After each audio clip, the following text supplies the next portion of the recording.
عطا رحمه الله یو لوی بزرګ دی د الله یو ولی دی. هغه وایي چې انسان ته کله ګناه کې نو هغه دروازې چې په کومه دروازو باندې تا مخلوق کینی هغه ټولې دروازې په ځان پسې بندې کړي چې مخلوق به ونی او د هغه دروازې د بندېدو خیال نه کوي چې د کومې دروازې نه دي الله یې مخلوق د لیدو ټولې لارې خو به بندې کړي لیکن د خالق د لیدو لارې نشي بندولی. او بیا په مخلوق کې چې د یو 5 کالو یا د 6 کالو ماشوم درته مخې ته ولاړي نو که ته ډېر بې حیا شي خو د هغه په مخ کې ګناه نه کوي شرمېږي حیا درځي چې د هلک مینې او په یو داسې ځای کې ناست دی چې ستا په مخ کې داسې سړی ولاړ دی چې هېڅ قسمه تعلق د ورسره نشته نه ته پېژنې او نه د هغه پېژني خو بیا هم ته به دې پوهېږي چې دې ما ته ګوري یې مې نو ګناه ته نه لاس کړي شرمېږي نو د خپل الله نعوذ بالله د هغه ماشوم هم کمزوری ګڼي او نعوذ بالله د خپل لوی الله او لوی خالق د هغه کس نه چې نه ایژنې نه پېژني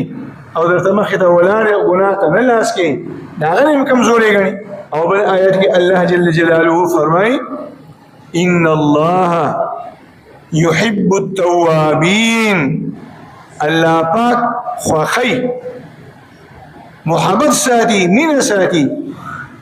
د خپلو هغه بندګانو سره چې ګناهونه خو کوي لیکن بیا د ګناهونو نه پس د ګناهونو نه توبه وباسي ځان کله کوي نه ځان کله سترګې کوي نه. ويحب المتطهرین او الله هغه بندګان خوښوي مینه ورسره ساتي چې کوم ځان پاک ساتي کومه ګندګي دي په مخ لګېدلې ده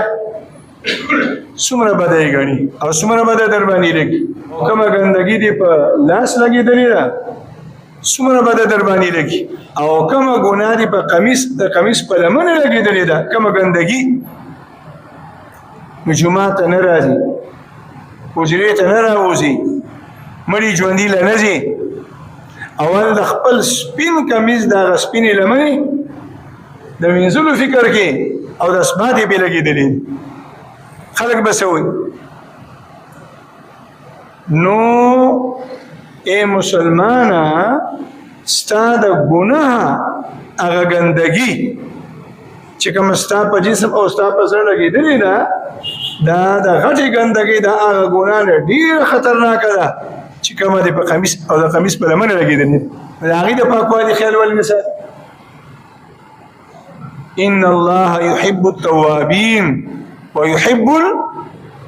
المتطهرين